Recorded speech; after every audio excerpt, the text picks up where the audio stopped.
Então a gente já percebe o Senado se movimentando, né, um incômodo de parlamentares que até então faziam de conta que nada estava acontecendo. Você vê que, não sei quanto é que está o placar hoje, dá uma checada aí, mas enquanto a gente está gravando aqui, eu acabei de checar, nós temos 30 senadores da República já se manifestando a favor do impeachment.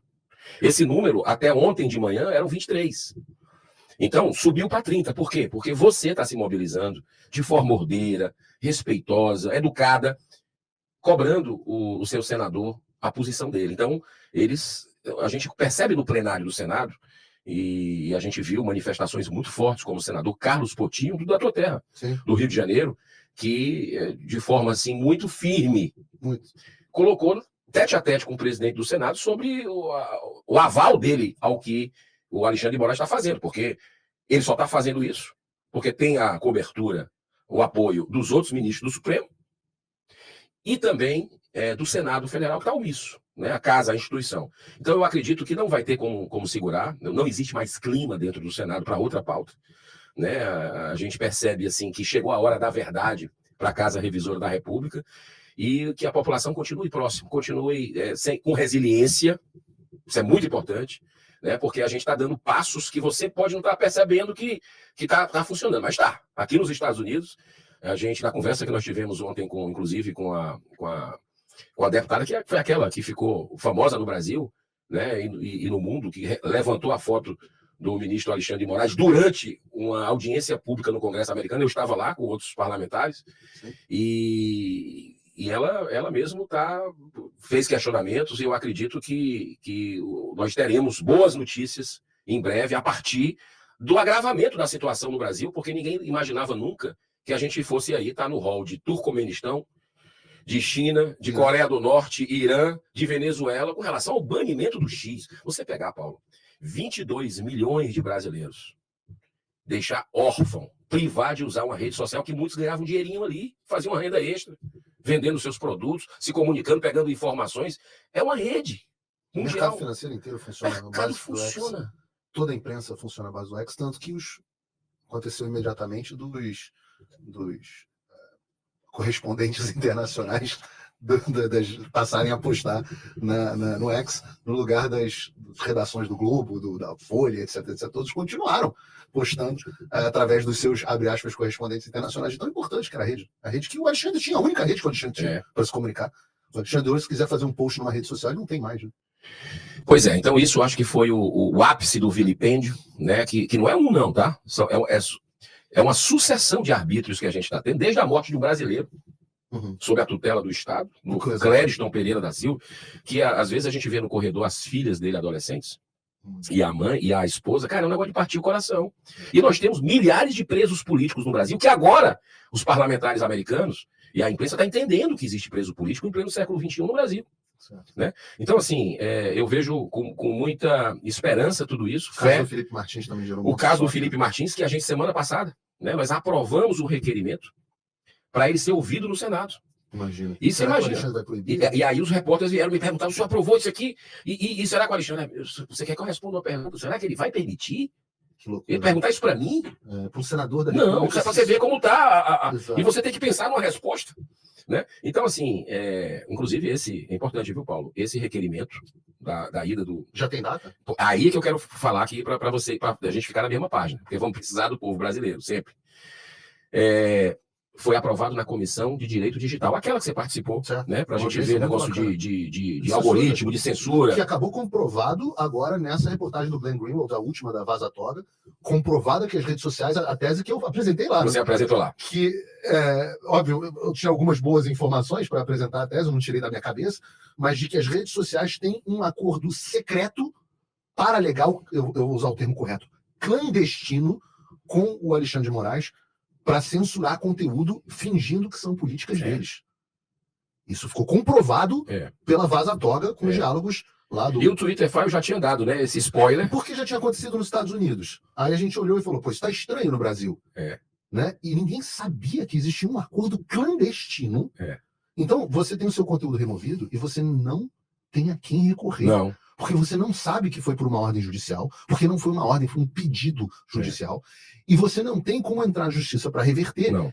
Porque para você foi sofreu a perda da plataforma pela violação dos termos de serviço. O que aí entra a loucura maior. Então, você pode recorrer à justiça comum, à primeira instância, muitas vezes ganha, e aí o Alexandre puxa o seu processo para dentro dele. E aí você reverte a sua decisão. Você, assim, referenda o que foi combinado com as plataformas. Uma clandestina, tudo clandestinamente. É isso mesmo. Você estava falando, desculpa, do Felipe Martins. Então nós aprovamos, justamente naquela comissão que você antecipou tudo isso, nós aprovamos a ida do Felipe Martins ao Senado Federal e também aprovamos, olha o detalhe, já faz mais tempo esse outro. Esse outro já tem quase um mês, que a gente aprovou a ida do Tagliaferro, do perito, né, do TSE, perito criminal do TSE, que depois fez uma revelação à Revista Oeste e tal, né, e que a gente está tendo acesso a esses 6 megas aí, né, 6 gigas, justamente com relação aos ritos completamente abusivos.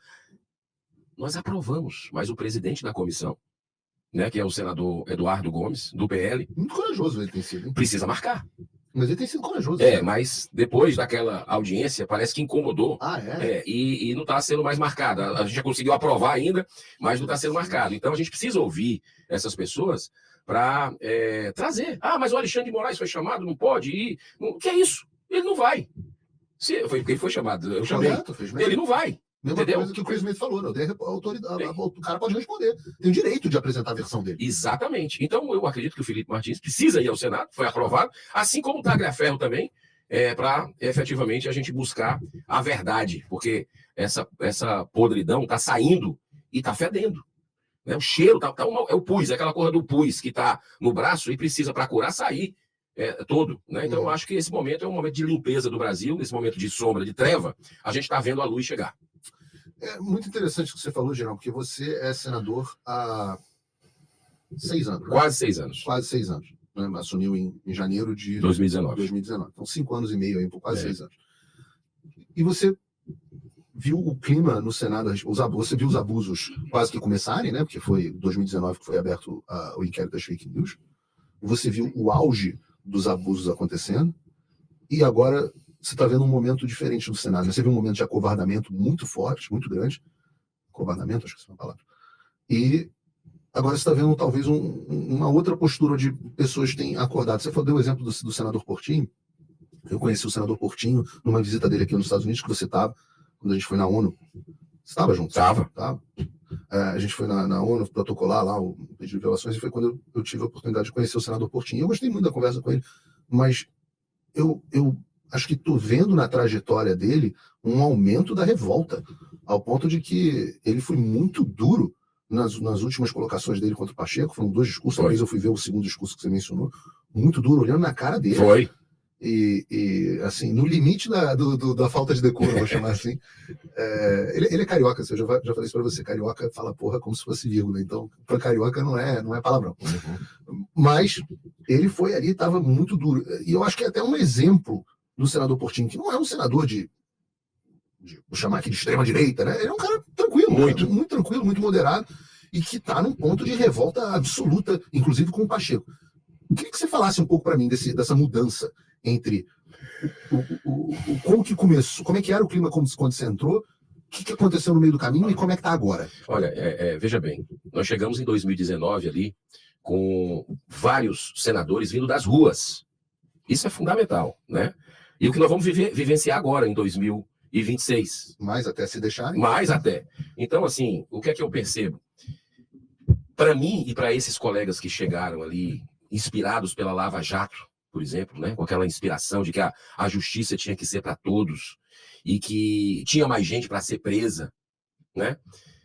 Com aquele sentimento que tomando conta do Brasil nas ruas. Que interessante. Foi uma reversão de expectativa brutal. Porque a gente não imaginava que o sistema ia reagir ao ponto de, por exemplo, soltar o Lula para ser candidato a presidente. Então, ali era fato já consumado, já resolvido. Vamos para frente. Interessante, né? Sérgio Moro, ministro da Justiça, Bolsonaro, Lava Jato consagrado, a Globo batendo no PT. Exatamente. Então, ali começou a tomar um sentimento de frustração muito grande, né? Porque a gente foi com outra intenção de dar sequência ao sentimento da população e viu o sistema reagir de uma forma absurda. E muitos dos colegas que chegaram ali naquela grande renovação que teve no Senado começou, não, rapaz, não adianta bater muito porque vou ficar isolado aqui, e aí começa, é como diziam muitos senadores que chamam o Senado de céu, né? No histórico, né? O Virgílio Távora, que foi governador do Ceará, ele dizia, o Senado é como se é o céu. Ele foi senador, aí isso, mas céu, por que céu? É melhor ainda, porque você não precisa morrer para estar lá. De tanta mordomia que, rapaz, um senador, é importante que as pessoas saibam, tem direito a destinar 70 milhões de reais por ano de emendas parlamentares. Manda para onde ele quiser, para projetos. E muitas vezes a gente sabe dos escândalos que acontecem com isso. Né? Volta uma parte, é para projeto só político, o cara bota para o curral dele, para se perpetuar no poder. O senador tem direito. Carro com motorista, apartamento funcional, 5 quartos. O cara tem direito a plano de saúde vitalício. Os maiores hospitais do mundo, vai lá, o Senado paga. Para ele e para a família. Para sempre. Para sempre. Não, se eu for te dizer aqui 150 e tantos mil, por aí, para você contratar todo mês quem você quiser, sua equipe, verba de gabinete, não sei o quê. Então aquilo ali é muito sedutor. Né? Por isso que o cara entra lá e depois que era a favor, contra a reeleição, o cara já começa a pensar 2 vezes, já começa a ter se embebeda, né, do poder. Então, a questão do desprendimento é algo, na política, muito importante e não é fácil, esse desapego. Muitos colegas, com receio de perder isso, de ficarem mal com os colegas, acabaram não batendo de frente com o sistema mais. Chegaram com aquele espírito e disseram, rapaz, não, isso aqui... Porque eu estou falando dos 70 milhões de emenda fora do orçamento secreto. Tá? Porque quem faz o jogo do governo, né, em votações, tem 40, 50 milhões extra. Né? Isso aí em votações importantes. Então, é muito importante que a gente perceba a situação. Muitos foram saindo do jogo. Você vê que chegaram lá falando de lava-toga, vão, assinatura e não sei o que e tal, depois esqueceram esse assunto. Não se toca mais nesse assunto. Né? Mudar de lado. E agora, nesse momento, eu percebo que, pela pressão da sociedade, né, e chegando o período da reeleição deles, muitos já estão querendo voltar para o jogo. Mas a gente não pode esquecer esse período que aconteceu. Olha, Paulo, nós estamos aqui num programa de repercussão. Eu confesso que fiquei muito frustrado também, porque a gente teve a bola na marca do pênalti para fazer a CPI da Lava Toga. Naquele momento. Certo. No começo de 2019. Certo. Todo mundo chegando lá com aquela energia, com aquela coisa. E ali eu acho que a gente perdeu uma grande oportunidade. O presidente Bolsonaro tem um respeito, né? Acredito que acertou mais do que errou, fez mudanças importantes, tem um grande legado que é trazer as pessoas para gostarem de política, de se posicionarem sobre assuntos. Ele tem esse legado, que a gente tem uma gratidão histórica, eterna nesse aspecto, mas cometeu alguns erros ali que foram capitais, como, por exemplo, não levar adiante uma CPI da Lava Toga, onde o seu próprio governo não quis. Certo? Seja por acordo com o ministro do STF, mas o fato é que o governo articulou para senadores retirarem a assinatura da CPI. E nós estamos vendo o que está acontecendo. Né? E isso, eu acredito que é um peso que nós temos que reverter agora. Né? Precisamos passar por tudo isso para tentar tirar o país dessa ditadura. E você acha que o clima agora está, de fato, diferente? Eu acho que está, graças à população chegando junto. Isso é interessante, porque a população, muitas vezes, tem a impressão de que os senadores estão, desculpa o bom português, cagando para o povo. A população, muita gente parou de ir para as ruas, e eu acho que agora a gente está vendo uma retomada, mas muita gente desistiu porque falou assim, cara, a gente grita, a gente xinga no Twitter, a gente vai e não tem efeito nenhum. Eu queria te perguntar, tem efeito, General?